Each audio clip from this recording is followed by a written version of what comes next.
listening to the Punisher Waterfowls, the Union 0430 podcast, brought to you by Real Geese Decoys, the most technological advanced silhouette decoys on the market, and Vortex Canada, the force of optics.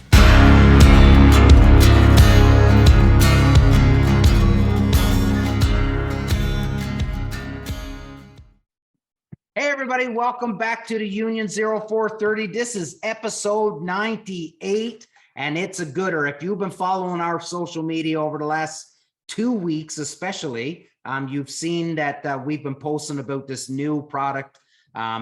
We're pretty excited about it, and you're going to get to meet the brains behind the operation. And I'm going to tell you, after he's done talking, if you're not willing to open up your wallet for this, then I think this episode just flew right over your head, because he can sell ice to an Eskimo, I think. So we've got George Parker coming to us from California, from Bluebird Waterfowl. We'll get to him in a second. But ladies and gentlemen, look who finally made it back to the show. The one and only Phil, handsome Christian, has finally made it back after a 4-week hiatus. Yeah, like it's been like, I feel like I should be a guest at this point. It's been so long. Pretty much. You know, it's bad when Ryan has more has better attendance than you do. So right? We'll leave that at that. So Phil's coming to us from outside of Port Perry, Ontario. Mark is coming to us outside of the nation's capital in Ottawa, Ontario. I'm just outside Kingston, Ontario. And like I alluded to, George is coming to us from California. And this is going to be a great show, everybody. So George, buddy, it's been a lot of back and forth trying to get both of our schedules, and then the boys to try and get our schedules to all marry up to be able to do this, especially with you being way over on the West Coast. So thanks for your patience. And I really wanted to be able to say that you're hearing about this first on the Union 0430, but I know, because I listened to the one where you done with the boys from Dr. Duck there last week. So I know you announced it on there first, but we're the first in Canada. Nobody else in Canada has done this. So we're the first in Canada. So you know what? That's going to be our feather in our hats. Ladies and gentlemen, George Parker, Bluebird Waterfowl. Buddy, we'll get into this product, but you know, tell us, because I know you've told me the story, but so explain the epiphany that you had that day and what started this process for you. Yeah, you know, I think all of us have been spending a lot of time in the blind from time to time, where there's just not enough birds around, or your buddy's not making enough conversation. You start to do a little introspective thinking. And, you know, we had one of those days. It was after about 3 days of hunting in a row. It's the third or fourth day. We were up at a rice blind sitting out in the pit, and we just couldn't catch a breath of wind, and the birds weren't flying. And, you know, we just had a lot of time to think. And we scraped off a couple sprig for the day, and we were driving home with our tails between our legs and waiting for, you know, the end of the season to come around. And we were just started chatting, and I started brainstorming. And, you know, that day I had got a little crazy with, we had some Chinese food. My buddy David, owns a Chinese restaurant, and we had some Szechuan beef and some chopsticks, and we were out there messing around in the blind, and I ended up taking a spinning wing decoy wing, and I just like stuck some shish kebab sticks in the ends of the wing, and I was letting it spin around, and I adjusted the rods and put everything down near the water. So they were just, you know, they were just ticking the water every time they went around. And it was throwing water like a good 10 feet every time they smacked the water, you know. So then I took some of the sticks off and I let them alternate, and they're doing their little dance. And I was like, man, you know, we've got this spinning wing decoy out here, and we got to do something with it. And the chopstick idea wasn't quite enough to satisfy my hunger for change. And so on the way home, we were brainstorming, and we came up with, this camshaft idea of, putting a camshaft in between the wing and the body of a decoy and what that might do. And I was thinking about all kinds of ways, like hanging a string from it with a golf ball and just getting some water movement underneath the bird, we got this bird sitting out in our spread that's shaped like a duck. It looks like a duck and it's got a motor inside of it. Why aren't we using it to move the water? Yeah. Why are we bringing out all these extra gibblers and gobblers and twisters and, you name it, it's out there.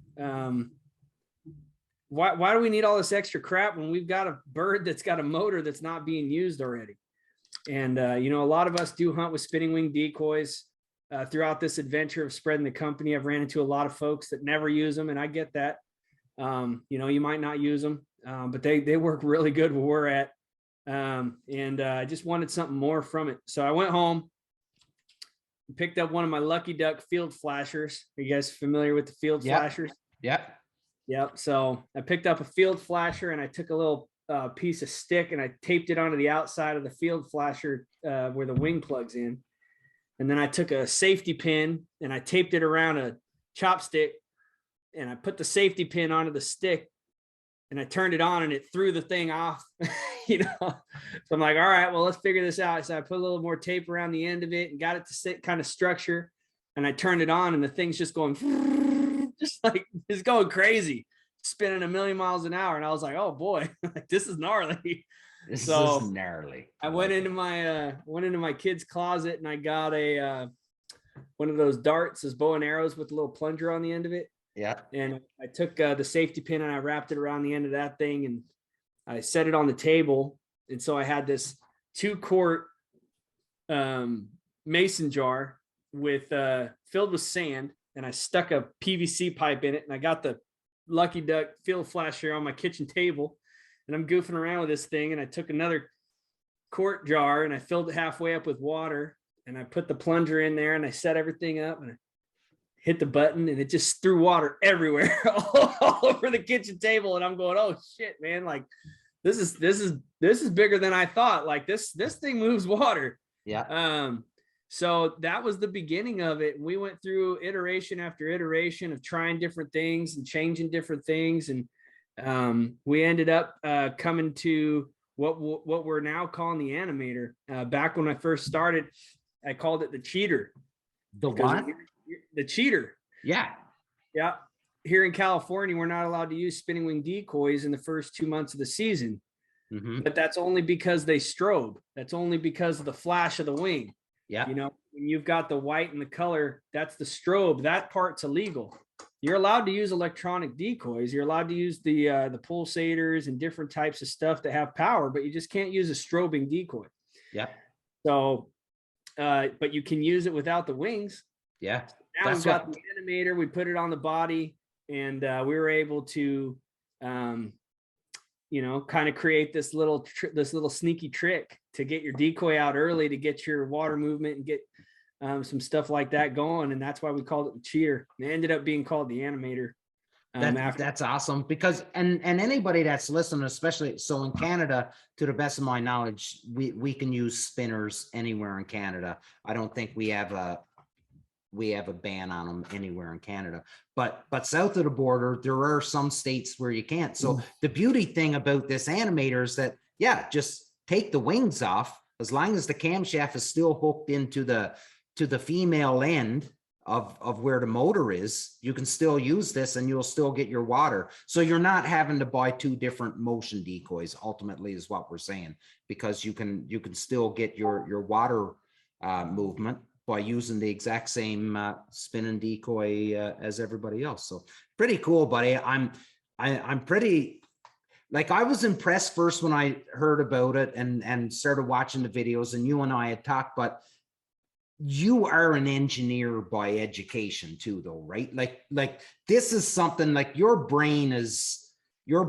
constantly working on this. And I remember you showing me your AutoCAD drawings and everything like this. Like this is something that you're educated on and obviously duck hunting is a passion of yours, and like most engineers, you see a problem and well, there's got to be a way to fix it, and you know, engineer the fuck out of it, and you can make it. So I love it, man. Like, I really do. I think it's brilliant.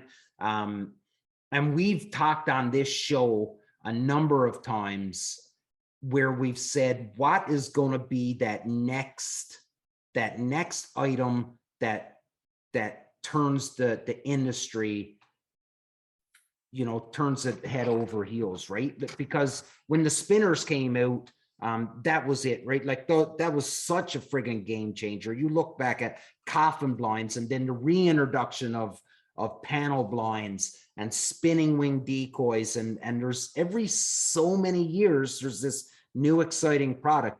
And you know, when I think about what you've created, George, I'm thinking that there's a lot of skepticism out there, right? Yeah, there is. And, just to clear a few things up, I'm not a licensed engineer. I'm a poor man's engineer, Yeah, me too. I studied computer science and math in college, and there was quite a bit of math with the advent of this product. But I think you hit the nail on the head when you said this is going to be a disruptor in the industry. And I'll tell you why. This is not your average spitter or splasher.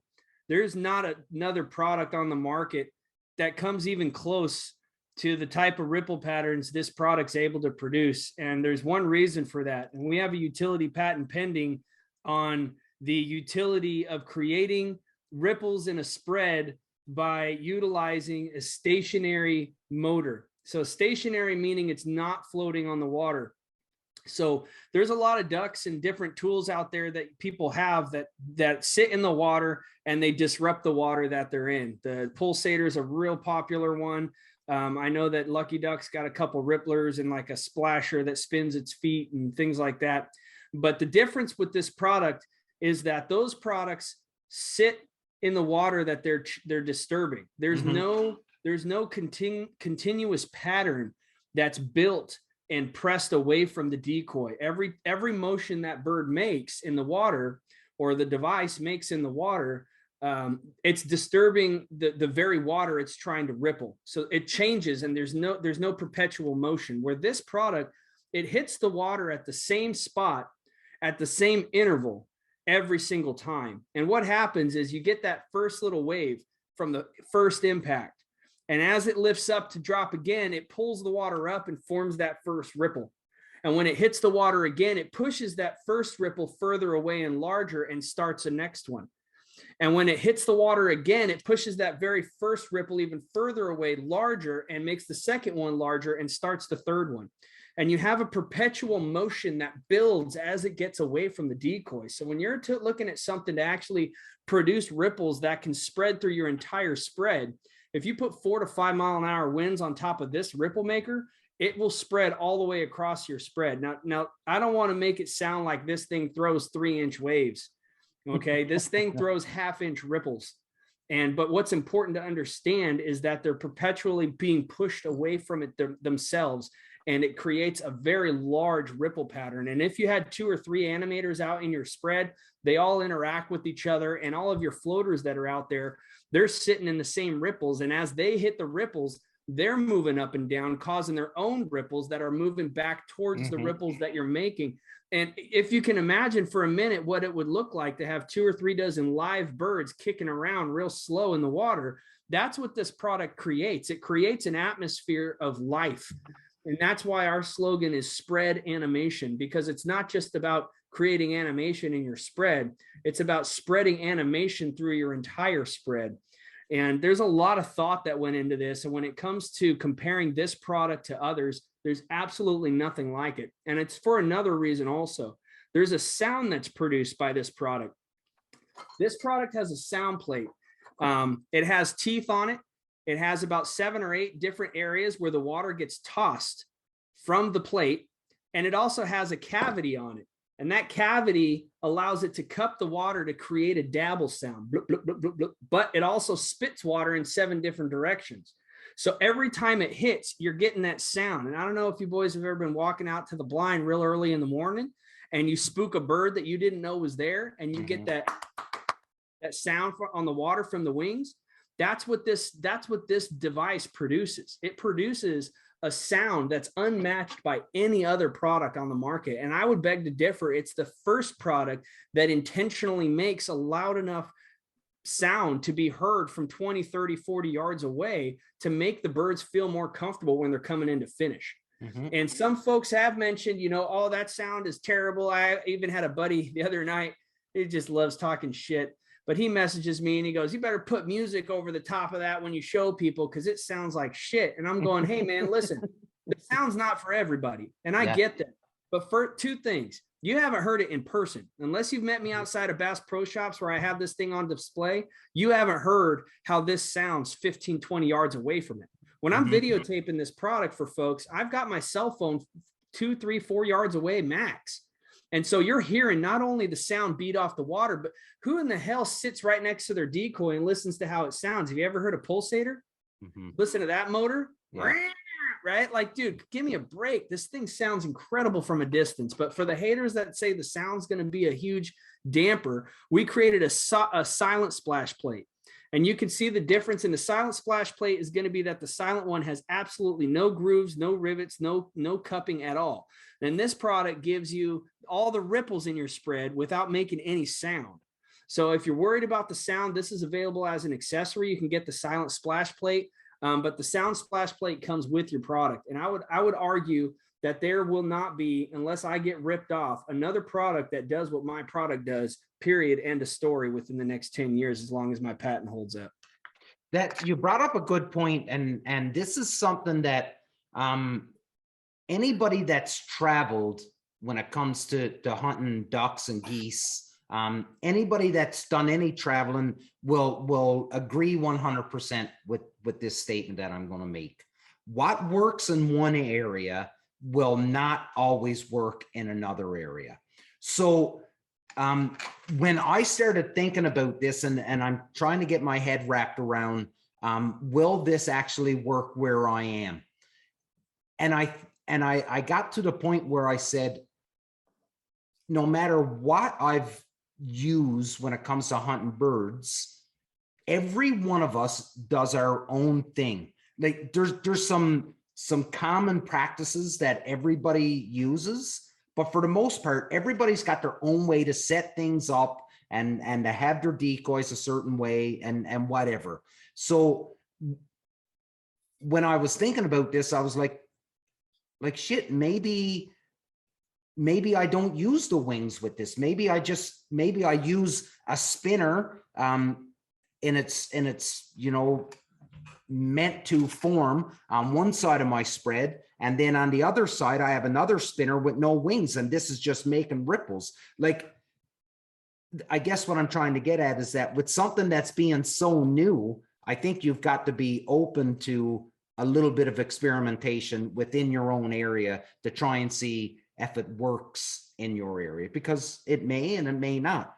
I think, and it's not just about that. I don't mean to stop you there, Damien, but it may or it may not work in an area, but it may or may not work at a specific time. It may or may not work in specific weather. It may or may not work depending on whether you're using it to finish or to get birds in from a distance. This is a tool, and this product is designed to be learned how to use. Nothing's been done like this before, including by me. And this is the first time anybody's seen anything like this. I stumbled upon it. I feel like God's hand came into my life and showed me something that I was supposed to know, but I don't know why this came about. But I'm telling you right now, this product's going to change things a lot. But if you're going to put this out there and think that it's not going to flare a bird, you're wrong. At some point, it's going to flare a bird. At some point, you're going to flare a bird. At some point, the glimmer in your eye is going to flare a bird. Or maybe, your buddies threw a rock trying to scare where, make some ripples, and that, you never know what's going to flare a bird. And so when folks get this product into their possession, I don't want you to go out and put it on and think that it's going to be the cure-all to every situation. In fact, I'm insisting you don't use this product if there's wind. If you guys have wind, keep this thing in the bag. You should be shooting birds already. This is a product that's designed for tough conditions. And that's why my company's called Bluebird Waterfowl, is because bluebird days are terrible. They're some of the most difficult conditions in the world, but it doesn't necessarily mean that the birds don't want to land there. The birds are still flying around. It's just about getting them to come to you. And so what you want to do when you get this product is put it out in your spread. I recommend using it on a remote control decoy. So, you know, one of the new Lucky Duck HDs or the King Mallard by Mojo, the Avian X is a nice one as well. Something with the bigger lithium battery and a strong motor is going to be your best bet. But we designed them for 4 different decoys. We designed them for 3 different brands. Let me be clear. The Avian X Powerflight, the Lucky Duck, and most Lucky Duck products have a standardized wing fitting. So therefore, this animator will work with almost all Lucky Duck products. And the Mojo. And Mojo, we use the Elite Series Large, and we use the Mojo King Mallard Series. So these will not fit on the mid series right now. There is a way if you want to tweak out on it a little bit, because I believe the only difference in the Mojo Elite Series Large and the Elite Series Mid Series is the length of the shaft. So if you wanted to take this out, throw it on your teal. I know teal season's coming up in Texas. If you wanted to take this and throw it out on one of those smaller decoys, you could manipulate the fitting to make it fit your bird. And I just can't take the product back if you start messing and goofing around with it. So that's something to take into consideration. Absolutely. But the bottom line here is this product is meant to be learned how to use. I personally feel like it's going to be an amazing finishing tool. I think that if you got birds flying around, you see them up high, you're calling them in, you can hit this thing and let those waves start, let that sound start. And as they work closer and closer, you can kind of time it. Nobody's out there throwing a hen hail call when the birds are in your face, right? You're pulling your gun out. There's different times for everything. You hit that hail call when the birds fly away, you get their attention again, or maybe a whistle. You decide what you want to do at certain times. And I truly feel like this product's going to be exactly that. It's a water call. It's designed to smack the water and make the sounds like the birds are live in the spread. And you got to learn when and when not to use it. Absolutely. Mark and Phil, you guys are pretty skeptical on things. And I shouldn't say skeptical, but you guys have a pretty good thought process when it comes to stuff like this. I've seen it. I've talked to George. We've spent an hour on the phone. I've watched all his videos. So for you guys, this is your first chance to pick George's brain. So I'm going to turn it over to you for a bit. So go ahead, Mark. I was just looking at your prototypes, what you showed us there. Everything you just showed us now is prototypes, right? Correct. So we've had 3D printing models. I started 3D printing in my shop here at the house. All of them are 3D printed right here. We were able to do a lot of the test fitting. There was some issues with the test fitting because we have a 0.2 millimeter tolerance when it comes to printing. So there was a 0.2 millimeter tolerance, actually quite a bit. We want to see down around 0.05. And so it was difficult to get the test fitting proper. But yeah, everything that I have currently in my possession is 3D printed models, including the white 3D printed model is directly from the manufacturer, and that one was printed off of a $50,000 printer that has a 0.05 tolerance. So, but to answer your question, yeah, everything right now is 3D printed. So, if and these are all white, are you going with a color? Yeah.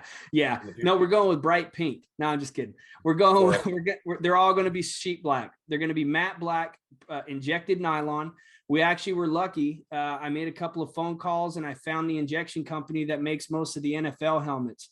And so we're using the highest quality injection molding. They recommended that we use a self-lubricating nylon. So as you know, probably bushings are made of nylon. They're designed for high friction environments and a lot of rotational movement. And so we designed the product using a black injected nylon. Nice. How's that going to stand up to cold? So it's all nylon. The pins, the hinges, everything is nylon. So you'll have a little bit of contracting and expanding, but nothing noticeable, nothing that you'll be able to notice. So there's no issues with, let's say, it getting brittle. Like obviously our temperatures here in Ontario are a lot different than, say, whereabouts you are in California. So like there's no issues with, with say it getting brittle and breaking down.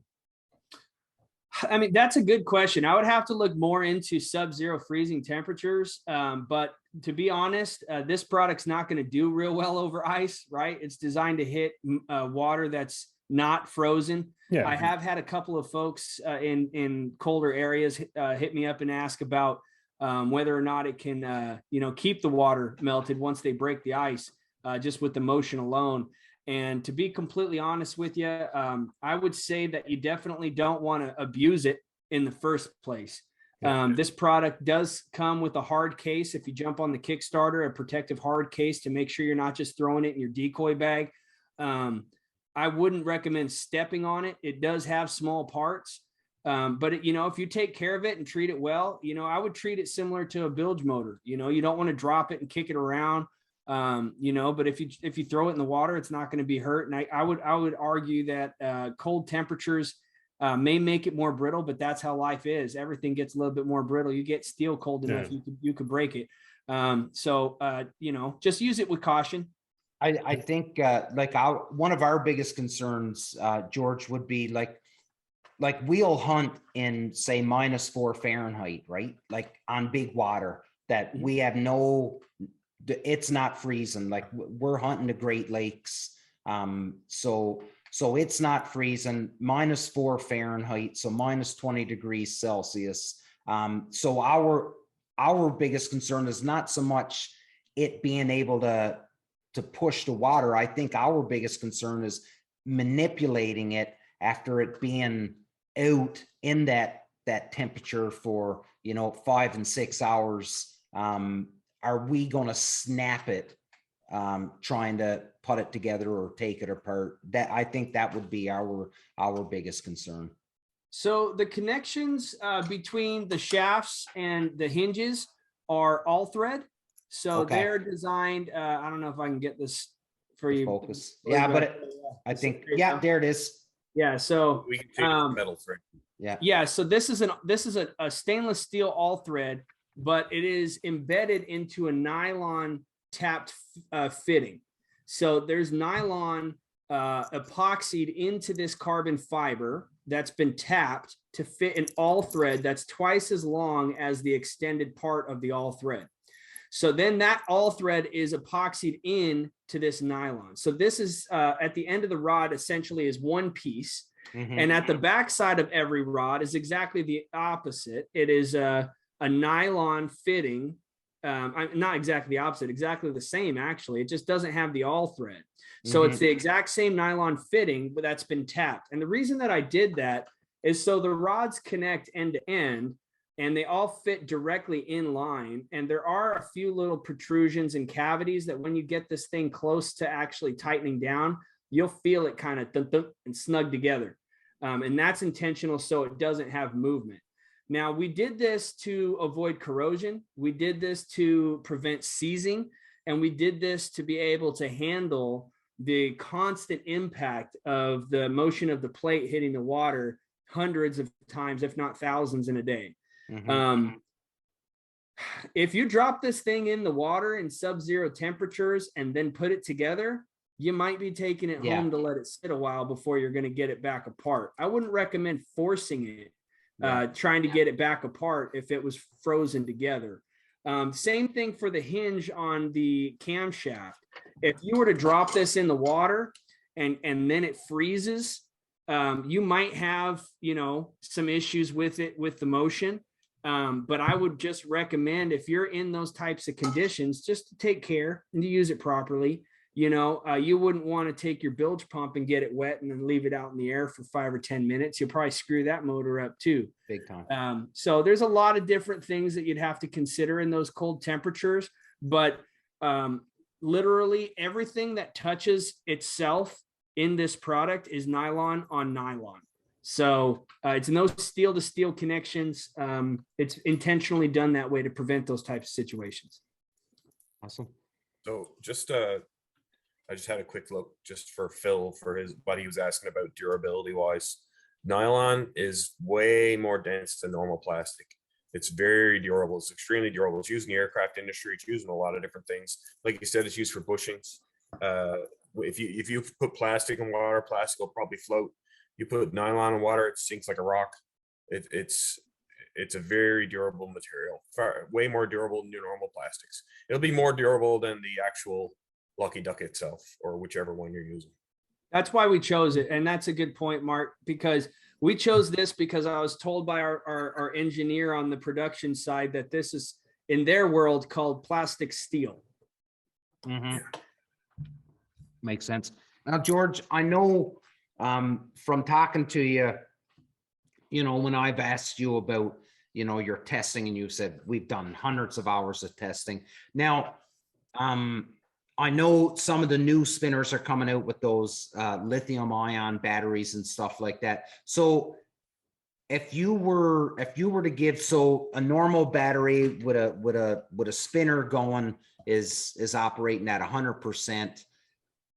Once the animator is hooked up, is it taken any, I know it's taken some, but is it even worth talking about how much having the animator attached is going to decrease your battery? Does that make sense? That's an interesting question. And I will tell you, we haven't had a single measurable instance of changing of battery life. Okay. That's what I was thinking. But something's got to give, right? We're adding load to the motor, mm-hmm. and something's got to give. And where that give is found is in the wing speed. So these motors, instead of spinning at 100% speed, and let's just, for math purposes, taking a power of 10, they're still taking a power of 10, but they're spinning at a 90 or an 85% speed, depending on the power of your motor. Right. So you will notice some speed decrease with the wing speed, but you will not notice battery decrease with the animator attached, as far as we've noticed. Yeah. Good. Yeah. And I think that's, wing speed, as long as it's not down to 20 RPMs, I think you're all right. I think it's very difficult to tell when the animator is running whether or not the wing speed's been affected, unless you're watching it spin. You stop it, put the animator on, which, by the way, just takes a second or two. That's something something I haven't told you yet. But I mean, to put this thing on, it clips on just as quick as your wing does. So if you're spinning that wing full speed, you stop it, put the animator on, put the wing back on, takes maybe 5 seconds.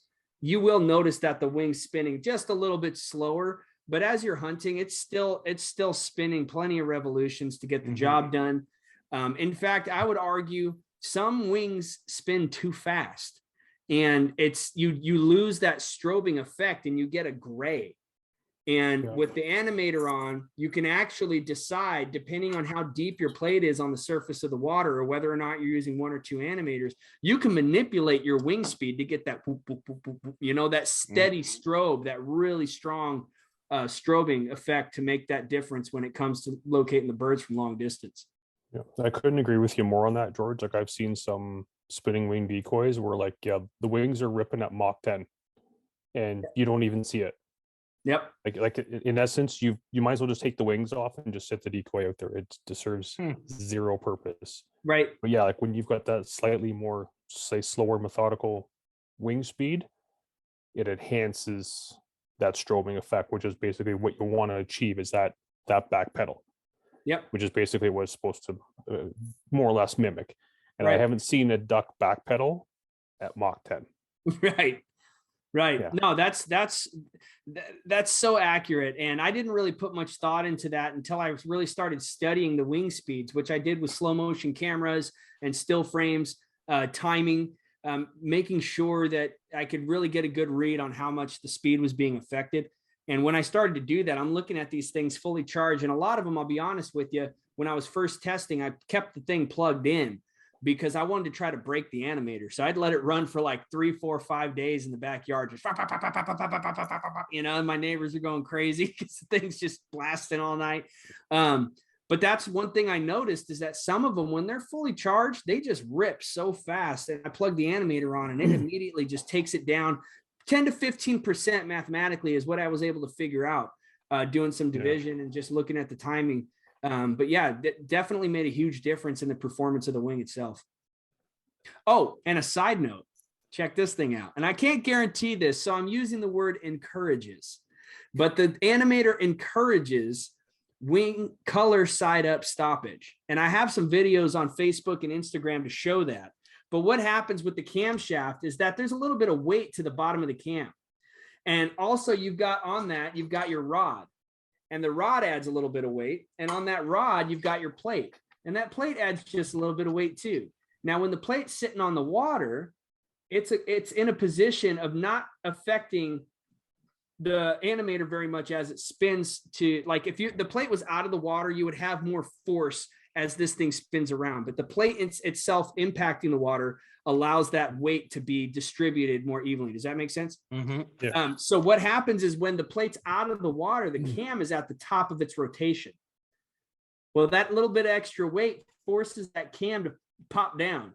And every single one of these animator cams is designed with that inner knob, that protrusion where the wing is actually locked in with the set screw normally. Mm-hmm. That's set specifically so the color side is up when the shaft is down. There is nothing more aggravating than stopping a spinner white side up. Like pet peeve. Dude, I got to tell you, that's the only reason you need this then. And, to be completely honest, I was actually thinking about making just little lead screws to screw into this. If you didn't want to use the animator and you just wanted that wing stop color side up, this camshaft with that little bit of weight from the animator will encourage that color side up stoppage. So if you're on intermittent, that thing will spin. And as soon as it stops, you'll see it go whoop, and it'll go color side up every time. So if you've got those birds coming in to finish and you guys are lined up ready and that intermittent stops and the white side's showing up, you think that bird's going to come and land right there? You're crazy. You're crazy. Yeah, so having color side up stoppage every single time, if you add a little bit of oil to your motor or something to soften it up a bit, I know that my Mojos do it, but the AVNX is not so friendly to it. I have seen the AVNX do it when I use double-sided animators. The weight will pull that AVNX because it has a real heavy wing. Mm-hmm. The Lucky Ducks don't generally do it because their motors are a little more stiff, but I haven't oiled them or anything. I haven't gone a little tweaky on it because I want this product to be used and tested the way other people are going to use and test it. But if you tweak out on your duck products the way I do, maybe add a little bit of oil to that motor and see if you can get this thing to pull that wing color side up. I'd say about 50% of the time it does that for or 50% of my ducks, it does that 95% of the time, stops color side up. Interesting. Now here's a question for you. When setting up the decoy, the plate, where should the plate sit? Like, should it sit right on the surface? Should you have it sitting, like, say, 1/4 inch above, 1/4 inch below surface? Like, what's the ideal resting place for the plate? So that's a good question. So when you put your duck in, let's clear something up first. You don't need to set your duck to the distance of the plate. You can set your plate to the distance of your duck. So bring your animator out there, tuck it in your waders, get your rod down in the water, from the post for your duck, set it down in the water, get your bird set up just the way you like it, nothing different, okay? Then you're going to clip on the animator and you're going to put the plate onto the rod without the set screw, okay? Tighten down. You just drop the plate into the water, and the plate's made of an injected polypropylene, which is going to float. So Mark, you'll appreciate that. That floats, the rods float because they're hollow carbon fiber. So as you put your plates down into the water, that rod might go a bit below the plate. And that's totally normal. I'd say 99% of the time, you're going to have some rod below the plate. It's very, very uncommon to have the rod and the plate right at the very end. So put your duck in, set the rod in, set the plate wherever you want it. As soon as the plate's floating on the surface, it generally floats just under the surface of the water. And you brought up a really good point, and it's something that I do need to add to the packaging. And I thought about this the other day because for me, this animator is second nature. I know exactly how to set it up because I created it. A lot of people don't know. If you set the plate at the surface of the water while the animator is at the top of its rotation, you're going to have an issue of it trying to force the animator 1.5 inches under the surface of the water. It's going to slow your motor speed. It's going to lose that splash completely. And I would let everybody know, first off, if it's not acting correctly, move the plate. Okay. Secondly, to answer your question, Phil, start with the camshaft in the down position. Yeah. Drop the plate onto the surface of the water. It should sit right under the surface because there's a little added weight from the set screw, and just screw it on just under the surface of the water. So as it comes up, it's going to lift that plate up out of the water about an inch. And as it goes down, it's going to force that first 1/4 inch of water away, and it's going to smack. And now here's the cool thing. You can play with this just the way that you play with the rest of your stuff. You can adjust that plate. So sit there and listen. If it's not getting the dabble you like, you can bring it up or down. If your wing speed's too affected, you could bring it up or down. You can change the complete dynamic structure of how this product operates by simply adjusting the plate a 1/4 inch up or down. So set it up, twist the set screw, turn it on, listen to it, look at it. Is it doing what you want? No? Okay, stop the duct, camshaft down, make a slight adjustment, turn it back on. And once you have it set for the day, it's set. It's near bomb proof. there's almost like legit no right or wrong way to set this up other than completely sinking the plate to the bottom of the carbon fiber shaft, so it's like 6 inches underwater. Like you can't screw this up. Right. Now, I made it as simple as possible. And when I was talking to my injection molding company about what to do with different parts, we decided on the injected nylon for the headpiece, or the camshaft, specifically for the strength and durability of what it's doing. The rest of this product floats. And that's for a reason, because if you drop this in the water at 4 o'clock in the morning, this is going to suck getting it back out. She gone. So what I would do is I connect the rod to the camshaft before I even go out. You know, it's kind of like when you're getting set up to actually start hunting. Shoot time's coming. You put a few bullets in your gun, right? You don't wait for the first bird to show up. You get ready. So what you want to do is put that camshaft, attach it to the carbon fiber rod, or 2 if you want to add that second or third rod on, depending on how high you want your duck. And you bring it out there prepared. And that way, if you drop this thing in the water, these rods are going to pop up the water like a flag. They're just going to boop and pop right up. And it's going to be like 2 or 3 inches of this thing, or depending on how deep the water is, 10 inches of this thing sticking up. And you just got to pick it up. You don't even got to get your hands wet, you know? So no more digging around for your wings either. If you put your wing on here before you walk out to put your duck in, and you drop your wing in the water, guess what lets you know right where your wing's at? You don't got to go digging around in the mud and get that decoy glove all full of that alkaline, muddy water. I'm not going to lie. I've donated a few sets of Mojo wings. That's what like the old school like thumb screw. Right. Like I haven't lost any of the magnet ones yet, thank God. But yeah, there's a couple sets in the bottom of a few lakes. Yeah, I think everybody's done that once or twice. And that's another thing that's real cool about this product. Once you have it hooked onto your wing, you could just carry it around by the stick if you want. To be completely honest, when I pull it off of my duck, I keep the wing on there. Pull it off the duck, put the duck up in my armpit, and now I've got the animator attached to the wing and everything sitting, and it actually acts like a nice handle to carry your stuff back. Nice. So for I just got a question in relation to Lucky Ducks in particular. For the magnetic wings, do you have a magnet set in that, or do you just change it to a set screw setup? Nope, we have magnets set up. I don't. You sound like you're familiar with Lucky Ducks. Check the camshaft for the Lucky Duck. See if I can get this thing to. I can see it. Yeah. Yeah. So the camshaft for the Lucky Duck is designed exactly the same way the Lucky Duck wing is. In fact, every single one of these camshafts is exactly the same fitting and design shape. So that way it hugs the shaft tightly. They all have magnets on the inside, and you can fit this to whatever bird you're using it for, the exact same way that you fit your wing. And on the outside, when I first started designing this, and this is actually the first time this has come up, I had initially designed the camshafts to have a steel post coming out the other side to imitate the shaft that was inside the bird. And that way the wing would fit right over the shaft on the outside the same way. And I wanted to add a little bit of extra support. So the very first iterations of the what we used to call the cheater had that steel shaft in the center of this cavity that we're using now.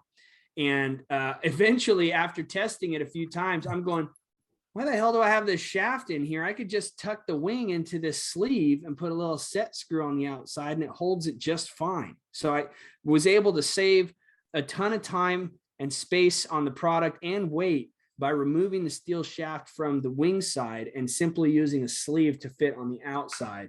And so to answer your question, yeah, the Lucky Duck camshaft looks exactly like the inside and outside of the wing that already attaches to the bird.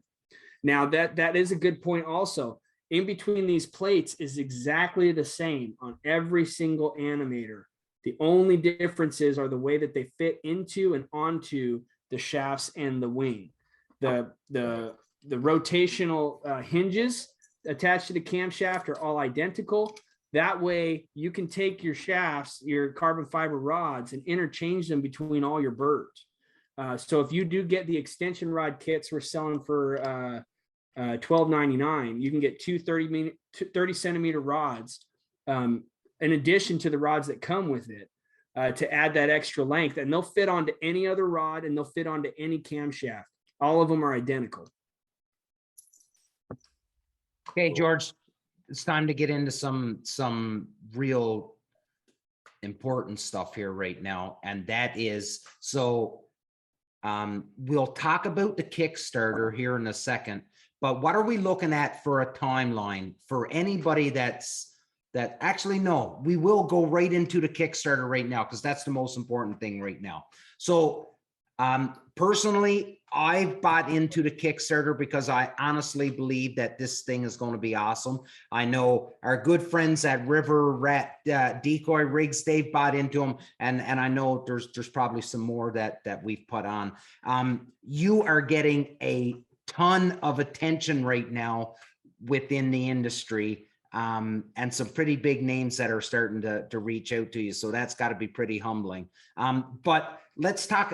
Tell us about the Kickstarter. Tell everybody how they can get involved with getting into this and getting early access to it. And for those that are wondering, I will put the link to the Kickstarter in the bio for the video and the podcast, so that if you're interested, you can just click on that link and it'll take you right to it. But George, tell us all about the Kickstarter, buddy. So the Kickstarter, for those who aren't familiar with Kickstarter, is a crowdfunding campaign that's been used worldwide to start a ton of huge brands. Very, very common in today's society for folks to hop on Kickstarter, find something you believe in. They've got books, they've got video games, they've got furniture, they got kitchen gadgets, they got all kinds of stuff. In fact, I wasn't even sure if I was going to be allowed to put this on Kickstarter, and they had a small little section under gadgets that my product was able to fit into, but they are very specific on what they'll allow onto Kickstarter. And not only are they specific about what they'll allow product wise, they're very hyper specific about what type of information you are required to supply to the potential backers. And that has to include prototypes, images. It cannot include CAD drawings. So for guys who aren't familiar, you can't include 3D graphics. Everything has to be legit. They want videos, they want pictures, they want data points. They require everything that guys are really interested in knowing about when you're going to back something like this, to know that I just didn't create an idea and shoot it off to the wind and take a bunch of money. The reality of this product is that it is very real, and it is launched on Kickstarter right now. So Kickstarter will allow you to make a pledge. A pledge varies in dollar amount, and most pledges for most companies come with a reward. The reward can vary depending on how much you've pledged, and that is the case for our product as well. We've got a few different pledges on there. This hat, for instance, is available on there to pledge. I think it's like $15 or something, which, I don't know if you guys have seen this hat, but like the Bluebird Waterfowl inseams, the tags, everything has been completely custom made with this hat. I designed everything myself down to the fabric choice. It's made from a wool and acrylic material.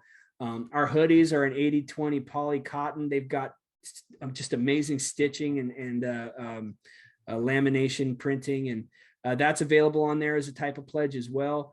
The early bird pledge is a full Kickstarter kit, full animator kit. So what that looks like is you get the camshaft, you get a 40 centimeter rod and a 30 centimeter rod included, and you also get the splash plate that makes that dabble sound. So you get the entire kit for $35 is going to be retail, but you're going to get the kit and a hard case for $65. And that includes free shipping. Well, You're in Canada. Yeah. And I'm sure you saw this the hard way, Damien, and I apologize about that. But Yeah, I was going to talk to you about that actually, George, because that was some false advertising right there. Hit me with an extra $30 in shipping, but that is the world we live in right now. That's what it cost me to send it out of the country, man. And that's just I get it, buddy. Possibly get it. So, you know, for Canada, there is an extra $30, but you know, to sweeten the deal, you guys are going to want to check out the Super Early Bird, which is the best by far deal for all the Canadians out there. I know you guys can't see it if you're listening to the podcast, but the case is all custom EVA molded foam. It's specifically designed to hold the animator. It has a pocket in the top that's designed to hold your decoy wings. So you can put your wings somewhere for Christ's sake, instead of just tossing them in the back of your truck. Mm-hmm. Put the wings right in the top. It holds 6 carbon fiber rods, 2 plates, and 2 animators. And it's all custom Bluebird Waterfowl. So it's the product I designed myself. We designed it on the same CAD 3D software that I used to make the product. So you will get that hard case and an animator for $65 for the Early Bird. The Super Early Bird, you get 2 full kits, 2 full animator kits. So 4 carbon fiber rods, 2 splash plates, and 2 animators, and the hard case for $100 US. That's going to be a $30 shipping to Canada. But because of that, I decided to get a little bit more jiggy with the products and include all the accessories for you guys too. So as of the time I spoke to Damien, I threw in 2 silent splash plates which are going to retail for $9.99, and I threw in 2 extra carbon fiber extension rods. So you're going to get 6 carbon fiber rods, 4 splash plates, 2 camshafts, and the hard case for $130 shipped to your door. So that works out. So anybody that's Canadian that's listening, that works out to about I think it was $170 in Canadian dollars, which, and the way that I looked at it, and I'm not here to throw shade on any other product, but the way I looked at it is that the $170 on the animator is still cheaper than my other options for motion on the water in Canadian dollars. So it was for me, it was a no-brainer. And the fact that I get I take a little bit of pride into trying to help somebody out. So I really liked it. It was about $170, I think, in Canadian dollars. But for the Super Early Bird. The Super Early Bird, and you get 2 animators for that, and they're not identical animators. You can choose whichever 2 animators you want. So if you're running a Mojo Elite series and a Lucky Duck, pick up a Lucky Duck and a Mojo Elite. You don't have to have the same ones. In fact, I recommend that you would have 1 for each of your birds. You can run 2 on the same bird. You're going to see, 20 to 30% decrease in wing speed, but you will have the increased sound and water motion. But if you're getting this pack, I mean, this stuff, I'm not sure what kind of guarantee I'm going to put on the product itself. As far as satisfaction, I'd say 30 days, I think, is what I came down to. Satisfaction. Product quality, I'm just not worried about it. I'm going to put it out there for you guys. Anybody who's listening to this, if you mention the Punisher Waterfowl podcast, I'll guarantee it for a year. If you have any problems with the product at all, you mention this podcast, I'll send you a new one or refund you. I don't have no problem with that. Now that's a physical deterioration problem, right? Not you whittling with your pocket knife out in the blind to try and jerry rig something off it. Now you're trying to fit it onto your teal and you pull out your pick. No, that's amazing, George. That's an awesome offer. So well, you guys are paying quite a bit more than some of the other folks that are getting this, and I understand that the dollar's up right now. I don't know why. I tell you that right now. But if the dollar's up, the dollar's up. And honestly, that's why I made this specific thing after I talked to you, Damien. I threw all these extra products in because I wanted to create a value to this.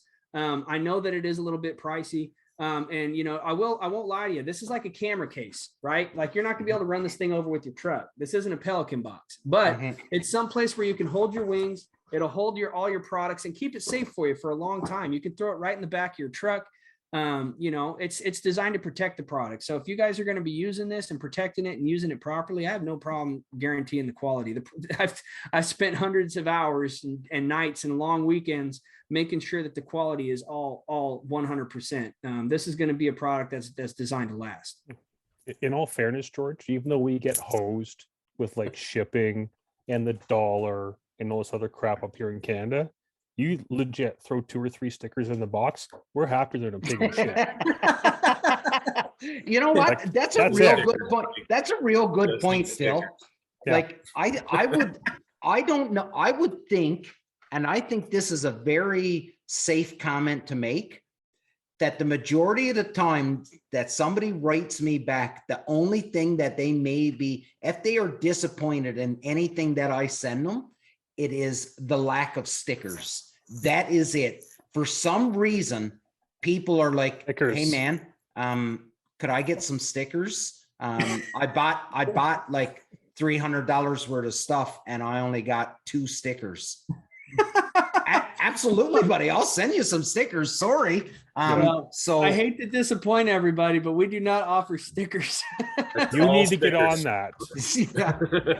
I'm not gonna lie, George. That logo on that hat, Yeah. you need Yeah, to buddy. sticker. You That- need to that sticker is that legit. somehow. Get You that like shit that? sorted I out. do. Make that a sticker. So I'm trying to figure out a way that we can work this in, that we can somehow get some hats, because I think that is, I really do dig that hat. It's an awesome hat, and that logo is That is a sexy logo. it Thank is. you. Yeah, it Very is. nice. You know, well- this isn't even our logo. I just decided to make a hat with a duck on it. Hey, Well, I know what your logo is. It's Yeah. it's what's on your case, right? Yeah, and it's on the logo- side of the hat. The logo's on the side, side too. of the hat here Yeah. too, but you know, we're moving the logo to the back. So Okay. the logo's gonna be here. Yeah. And then inside, right here, you've got this thing is upside down. Yeah. So we're gonna flip that upside down. We're gonna do this is a sample. So we're gonna do a little bit of extra sewing on this flex fit area. So we're Yeah. gonna have 3 more contact points for the flex fit, move that logo to the back, and we're getting this duck size down just a scotch. Yeah. The only reason is because the embroidery on this one came out just a little looser than I'd like. And if there's one thing I want to make sure that I absolutely do right, it's provide a quality Bluebird Waterfowl product to everybody who puts their money over here, because there is nothing worse than buying somebody's shit and that's exactly what you get.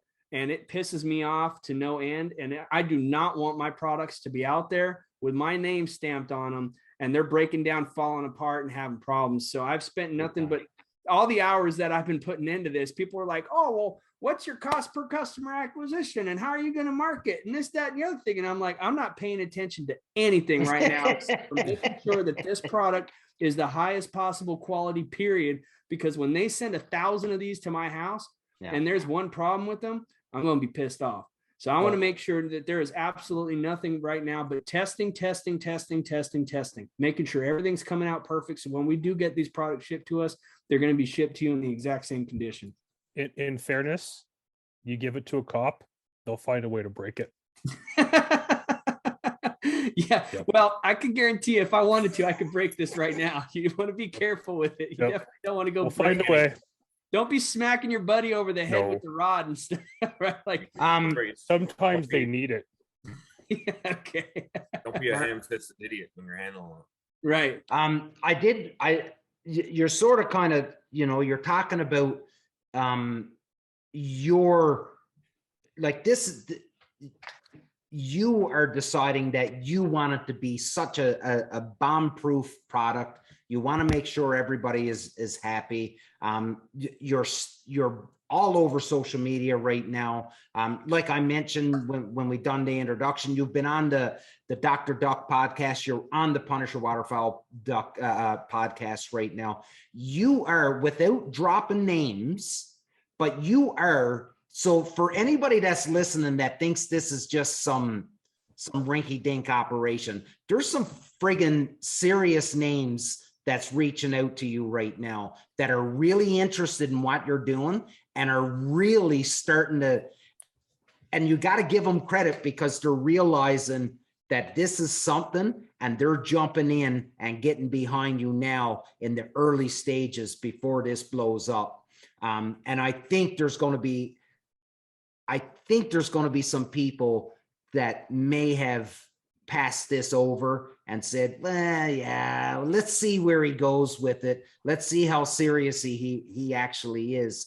And you're starting to get some attention from people right now that once the word gets out that they're backing you, I think there's going to be a lot of people eating some crow, as we say up here in Canada. So, buddy, I can't believe it. And I'd be remiss if I didn't say that I have to thank Captain Jeff Coates for linking you and I up, George, because originally you had reached out to Jeff to come on his podcast, and Jeff had then turned around to me and said, man, you gotta meet this George Parker guy because he needs to come on the Union. So I've got to throw some thanks out to Jeff for introducing us. You and I spent an hour on the phone and talked this out and just had a brilliant conversation and everything. But like I said, I put my money behind it. I honest to God believe into it. And I know I have nothing but all the faith in the world that you're going to succeed with this, because if anybody haven't been able to tell, you're pretty what's the word I'm looking for? Passionate about your product. So that only means good things. But we are at that 1 hour mark, fellas. So if you got any other questions, now's the time to ask. My only question to you, George, at this point is, I hunt out of a boat. I am never able to walk out to set my spinning decoy. I've got to set my spinning decoy in a boat. So you alluded to it, that it is seconds to hook this up. Have you been in a boat trying to place this and hook it all up? Have you done that test yet? Or has it been just mostly walking out, placing your spinner and then hooking it up that way? I hunt from a boat too. Okay. And my very first tests and prototype testing and stuff, actually, if you watch that video on bluebirdwaterfowl.com, most of those were set up from my boat. So what I would recommend for folks who are using boats, because if you use a boat, you already know how much of a pain in the ass it can be to get a spinning wing decoy up and set right. If there's even a breath of wind, of course, God's going to blow your boat right over your freaking pole every single time, right? So, first things first, little pro tip. I bring a PVC pipe with me. And when I'm getting ready to set anything up, I take the pipe, hit it into the ground, and I put a little strap around the side of my boat. And now I've got a little mini anchor that keeps me where I want to be, so I don't get tossed all over the place. That's trick number one. If you refuse to do that, what I would recommend is to get your bird set up on your, if you put your pole in first, that's on you. If you put your bird on the pole, then put both in, that's on you. But I would definitely have the animator completely set up, have the bird in the water on the pole, and then take the animator without the plate, just the rods, and clip it into the wing slot. Okay. Just let the rod fall in the water. Now, I imagine at this point, God's blown you about 15 yards away from your boat duck again. You got to go back up, because that's just what's been happening to me multiple times. But once you get all set up, take your plate, and as you approach the duck, just lift the rod out of the water. So this is completely maneuverable because of the way that I designed the hinges. You can move this rod wherever it needs to be. So as you approach your duck, lift your rod up to your boat, put the plate on the rod, and then put the rod into the water and let the plate fall into the water, and it'll float right on the surface underneath your duck. Okay. Now you want to make sure your camshaft's down, tighten the set screw, and you're done. There you go. So everything's more of a pain in the ass in the boat, Damien. You know that. Yeah, I know, buddy. I know. But that was, I was telling the boys before you come on, and I was telling them about the product. And I said, the only concern I have is, because I know trying to say, and Mark and I have spent a lot of time, and we've got a pretty good system going when it comes to setting a lucky duck. Boat, now you gotta let him. Yeah, I drive the boat. Mark yells at me because I'm not following his directions properly. But trying to set that lucky duck, because that's what we use, in the right position, using a boat with a mud motor with no reverse, you know, the cards are stacked against us, and now it's another attachment being put on. So that was my only. In that case, I see what you're saying now. Yeah. You guys are in rough conditions, maybe moving water. You've got one guy on the motor. See, for me, I hunt alone. Okay. So when I'm doing this PVC trick, it's because I got nobody else on the motor. I don't have a chance to manipulate my boat. So I would argue my situation's a bit worse than yours. Yeah. But if you're in that situation, and correct me if I'm wrong, you're putting the wings on your bird, you're putting the bird on the rod, and you're basically coming up to your spot and jamming it in the water and getting it in there and turning the thing on while he backs off. Does that sound about right? Pretty much. Okay. So now what you're going to do is you're going to put the animator in, put the wing on, and you're going to hold the animator on the side of the duck and let the rod just fall. Now, if it were me, I'd have that plate up by my pinky. Okay. So you got this in the side of the bird and you're holding everything together. You're going up with your boy in the back of the motor and you jam this thing into the ground. Just let that plate go. Okay. Let the whole bird go. Let the plate go. Now you can reposition your boat if you want to come back up. The last thing you have to do is tighten that side screw. Mm-hmm. That's it. You've got your animator already plugged into your bird. You got your wing on the animator with the set screw, by the way. It's not falling off. Yeah. You got your whole bird together. Go up, jam the rod and jam your post into the water and just let that plate fall down into the water and just let everything go and reset yourself, get prepped, go back up, make sure the cam's in the right spot. So you can still do your grab and go. Yeah. Right. You just approach it one more time, make sure the cam's down, tighten that side screw, and you're off to the races. So that set screw, is that an Allen key for that? No way. No way. Yeah. This is a hand screw. Okay. Yeah. Just Yeah. sure. No tools, dude. No tools. Yeah, Then you need a dozen of those. this is an IKEA. No, it's actually not an Allen. It's a star. Or even worse, it's one of the little squares. The Robinson. Oh, that's what Canada has, Robert. Yeah. Yeah. Oh, really? The Robinson ones? Oh, yeah. Oh, yeah. Red Robbie. Yeah, that's I've got a the ton of cat's them ass. here, and I don't have one tool to tighten those damn things. They must be shipping straight down from Ontario. Probably. Yeah, no, honestly, guys, this is designed to be easy to use. The only thing that you're going to have to deal with is getting used to using it. It's just like anything else. And I'm sure the first time you ever tried to land a spinning wing decoy from your boat, you probably ran the shit over and the duck ended up underwater. I guarantee it's happened to me. Getting used to anything is going to take a little bit of time. And this is a tool that's not going away. And I can almost guarantee you somebody's going to try to rip us off. And for those of you who do try, I can tell you right now, my legal team is standing by because I'm confident that this product is going to change the way that people hunt. There is nothing like this smacking sound out there in the industry, period. There's nothing that creates that dabble, pop, pop, pop, pop, pop of them swimming away and trying to fight and breathe. That wing in the water sound is created by this product. And that's what we're doing here. The waves are an added bonus.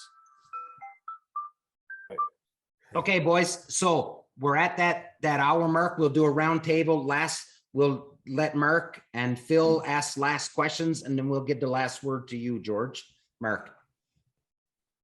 Good meeting you, George. This is a very informative session. I'm not gonna lie, I didn't look into this a whole lot before we got going tonight. Just kind of let Damien roll with it because we always have guests who come on from different areas, different strokes, and Damien always says, look at this guy and whatnot, and we don't look at him, and then we get you on the show and we talk to you and we find out all the good stuff and we get to ask all the questions. But the one thing I got to say though is if you're dealing with certain wildlife box stores, there's a certain one in particular that's very famous. They will try to re-engineer your what you have. So I would say be careful with them. You probably know who I'm talking about, but I've seen it happen with other people. Yeah. Well, I would dare them to try, because unless they've got somebody with my gusto sitting at a computer with 1,000 measurement caliper for 10, 15, 20 hours a day, it's going to take them a lot of effort, because my product doesn't just work with one. They can make it for one. Go ahead. I'll make it for the other 10. Keep doing what you guys are doing. And if you can sleep at night after you steal the heart and soul from a poor little guy like me, good on you, do what you need to do. If you want to rip this thing off, do it. But I tell you right now, I'm not going to stop. I got other products in the line. I got another one coming out. We don't have time to talk about today, but keep an eye on Bluebird Waterfowl, because we're not going anywhere, man. I got ideas, and watching this one come to fruition has been nothing but fuel for my fire. I can't wait. Actually, that's a good point, because I can't wait to tell the boys about what you've got, what the other thing is, because I think that's going to be pretty fucking cool too. So way better for ice hunting. Yeah. Mark, anything else, buddy? No, that's it. Great meeting you, man. You too. Philly? George, great having you on.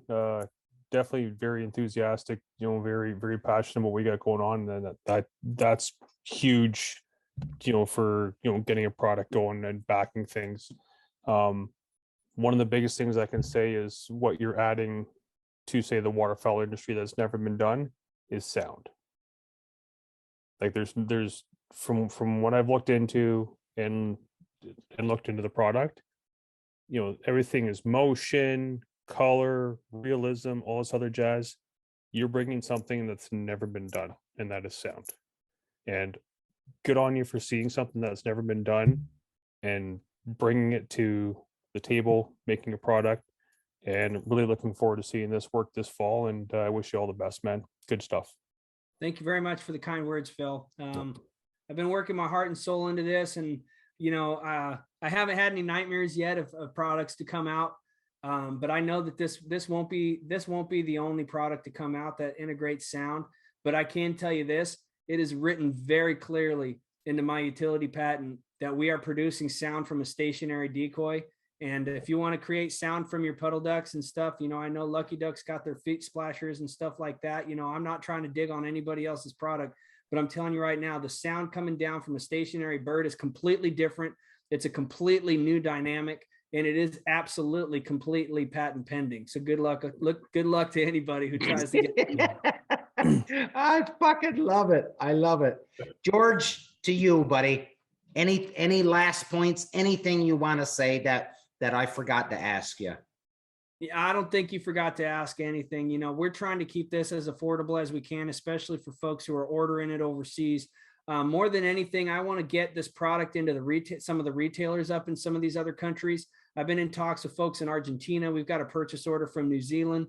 Canada's on the list of places we want to get this product into. And the biggest reason is to prevent those extra shipping charges. If I can come up with a number that works where I'm not going broke getting this thing into a retailer up in Canada, I want nothing more than to provide these hunting products for folks. Like me, I've got some money to spend on duck hunting, and I know we probably got less money than we tell our wives, right? But it's something that is important to me to make sure everybody has access to these products. And I'm not in the game for making a ton of money by ripping people off. If I'm going to sell a product for a certain number, it's going to be because it has to be sold for that number. Carbon fiber rods, high quality injected nylon hinges, polypropylene injection is not cheap either. These handmade cases with the EVA foam, everything's been created intentionally to provide a quality product. So if you do have the opportunity to come forward and support the Kickstarter, we may be at our pledge before you guys pledge amount before you guys decide to pledge, but I decided to not allow a limit on how many of these 40% offers can be taken advantage of. So if it's something you see yourself using in the future, or if it's just something you want to support because you believe in it, even if the pledge is full, please hop on there and shoot your pledge over to us. It's going to go to good use. It's going to go out to getting products out to you. And I can guarantee you, Damien, I think we need to do another one of these podcasts once we get the release of the wingsuit out there, because I think more than anything, the wingsuit's going to be larger worldwide than the Animator ever can be. It can be used by more hunters, and it will absolutely change the way that people create animation in their spreads. And that's another thing we're doing, is to bring that product to you guys. And that's going to be a lot cheaper for me to get up to Canada. Yeah. So with regards to Canada, I will introduce you to who you need to talk to. That I can promise you, we will have the Animator up in Canada, because I know he will be all over this. And that I'll just leave the financials to you and him, but I'll take care of the introduction. Buddy, it was a pleasure to have you on. You are passionate about this product and I love it. And I'm not even, I'm passionate about it because I think it's going to be fucking awesome. And I can't wait to get my hands on it and to start fooling with it myself. So just so everybody knows, we are looking at around in October, late September, early October timeline to get these in the hands of people that are getting in on the Kickstarter right now. Correct, George? Yeah, so we're in the final testing stages of the injection molding. So the injection molding comes in 2 phases. The first phase is to get the product out in injection molding. The second phase is to do the final testing, wing fittings and shaft fittings. So once we've confirmed that the shafts and the wings fit for all the products that we're creating, we're going to go into mass production. We're expecting that confirmation by the end of this month. Once we go into mass production, we're looking at a 25-day to 50-day process of creating the product and getting it packaged in here. So honestly, we're hoping to look at this, have this in our hands by the 1st of September. I don't know if that's going to be realistic, which is why I said, mid to late October at a high end potential for shipping, just because I don't like to promise and under deliver. I want to create an expectation that this product will be in your hands before November 1st.